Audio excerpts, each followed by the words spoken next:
My name is Danny Masters and I have OCD.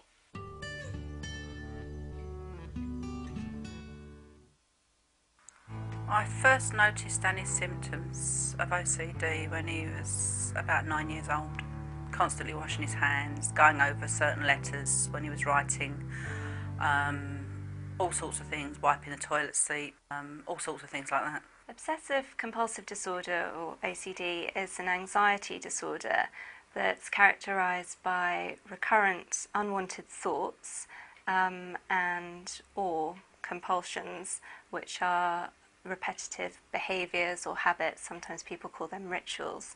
So, for example, a common obsessional worry is a worry about dirt or germs, and people experience that thought popping into their head frequently, and that drives them to want to wash or clean things excessively. Danny was a really, really happy-go-lucky child, but then when the OCD started kicking in, he just changed so much, and he wanted constant reassurance all the time. It got to the point where it was just getting too much. The symptoms of OCD are really varied, so OCD in one person can look completely different to another person with OCD. So some of the really common symptoms that people know about are worries about dirt and germs, which go along with cleaning and washing compulsions often. Worries about being responsible for something terrible happening, like a fire or a flood or a burglary, which often goes along with lots of checking habits. But there are hundreds of different ways in which OCD can affect people, and some of the symptoms are very embarrassing and upsetting. For example, sexual obsessions, which can involve people having thoughts about having sex with family members or with children. They can be extremely embarrassing and worrying, and the person who experiences those thoughts might think that they're bad or dangerous in some way. In fact, they're not, and we know that those thoughts represent their greatest fear and that they won't act on those thoughts. But they can be very upsetting, and for that reason people often try and conceal them. The rituals that I used to have to do because of my OCD was I used to have to move things around constantly to get them into the position that I felt more safe in, and I used to have to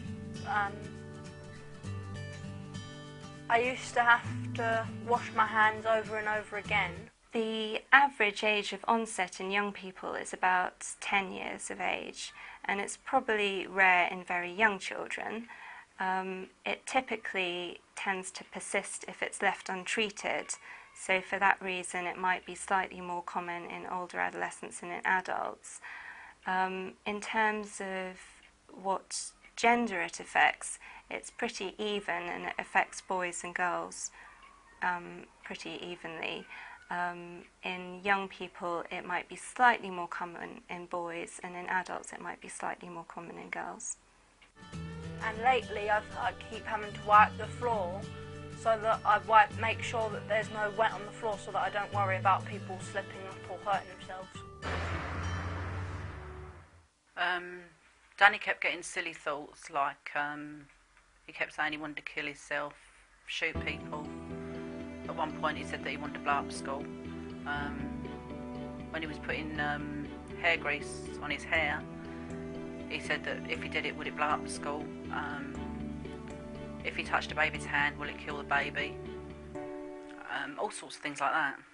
There are various different ways of measuring OCD. A very useful assessment tool that we use as clinicians is called the Children's Yale-Brown Obsessive Compulsive Scale, and that's an interview which basically involves establishing with the young person how much time their obsessions and compulsions take up in an average day, how much their obsessions and compulsions interfere with their day-to-day life, how much they get in the way of school, get in the way of spending time with friends. We also assess how distressing the obsessions and compulsions are, and how much control they feel that they have over those thoughts and habits. And through doing that interview, you calculate a score on a 0 to 40 scale, and that score gives you an indication of how severe the OCD is at that time. So that's a useful way of measuring OCD as clinicians. If I'm told I can't or not do a ritual, it sometimes makes me feel bad, because like when you're like when I wipe the chair and my sister tells me that I can't do it, it makes me feel quite bad.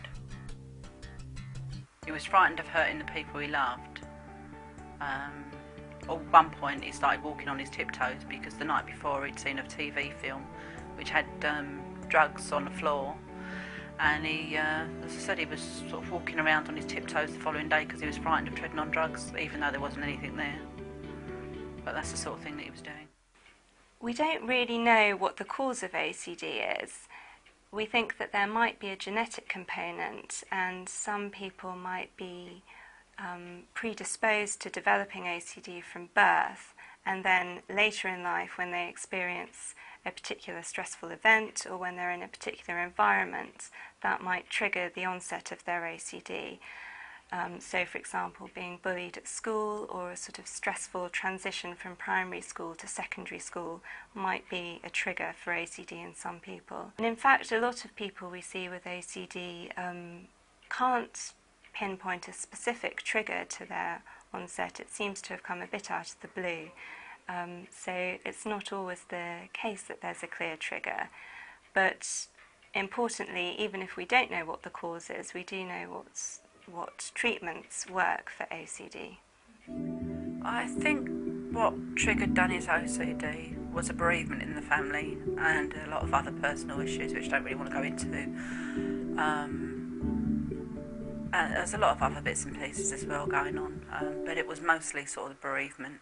My OCD did affect me at school, and the reason for this, how it affected me was, it used to make me, I used to not be able to write on my book at school. Every single time I put the pen down, I used to have to worry and scratch it out again. The first line treatment for OCD is a talking therapy called cognitive behaviour therapy, or CBT, and that basically involves, in the first instance, developing a really good understanding of how OCD works and the role that anxiety plays in fueling OCD. And then the main focus of CBT is on gradually confronting situations that the young person is fearful of and resisting the urge to carry out a ritual in that situation. And through doing that, the young person learns that when they confront their OCD, they get anxious, but that anxiety gradually passes over time without them doing a ritual, and nothing bad happens. And if they're able to practice that repeatedly, then eventually the urge to carry out rituals diminishes until it disappears altogether, and their worries gradually fade. Something did make my OCD worse. I just got rid of it from year 6, and as soon as I got up to year 7 in senior school, this teacher, my PE teacher, called me a waste of space, and that made me feel really upset, and it brought everything back.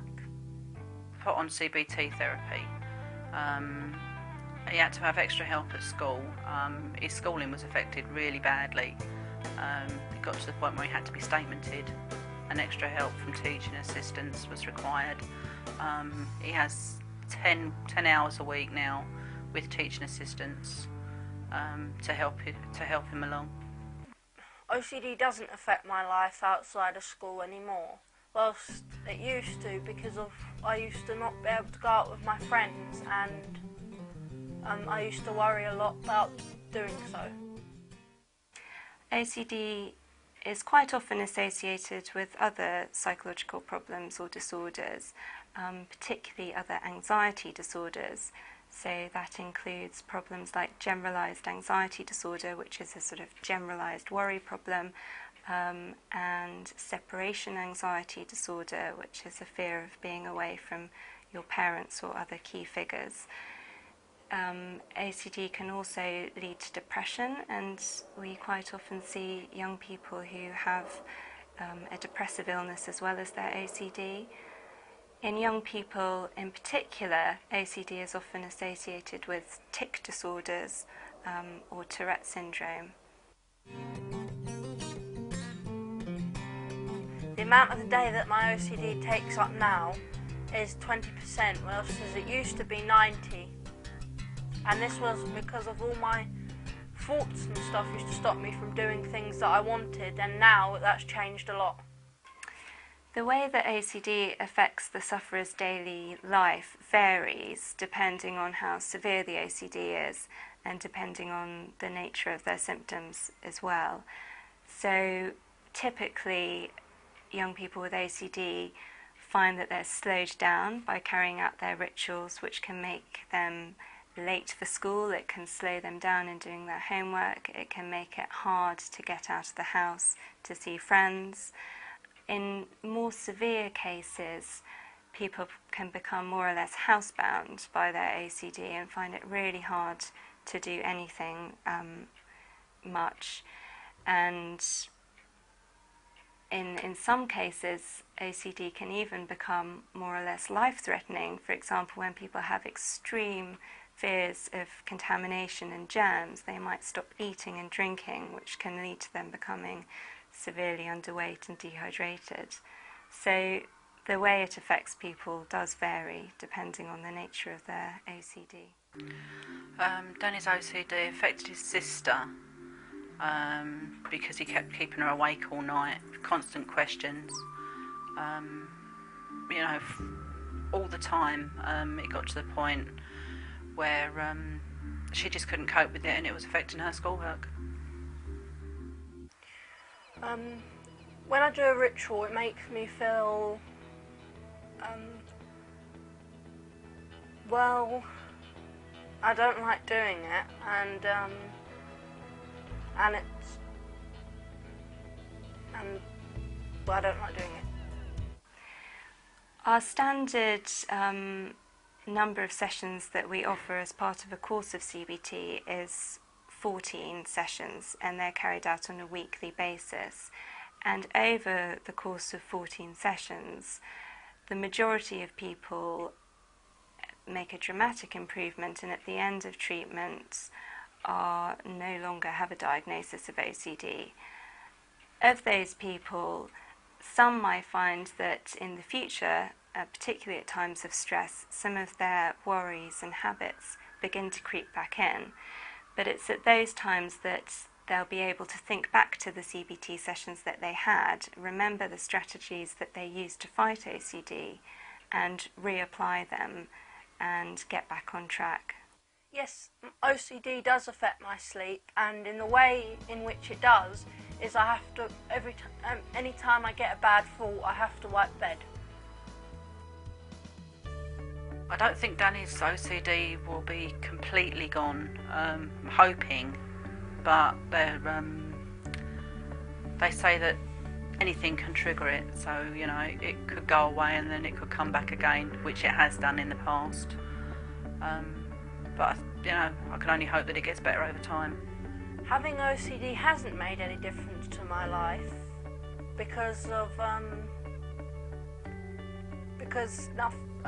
it didn't make any difference, but it did. But it does make you feel bad inside, and it makes you feel upset and sad. The only advice I can give to somebody who thinks they know somebody who's got OCD, or they might even be suffering it from themselves, is just to go and try and get help as soon as possible, because the sooner that you get help, the quicker that you can start coping with it.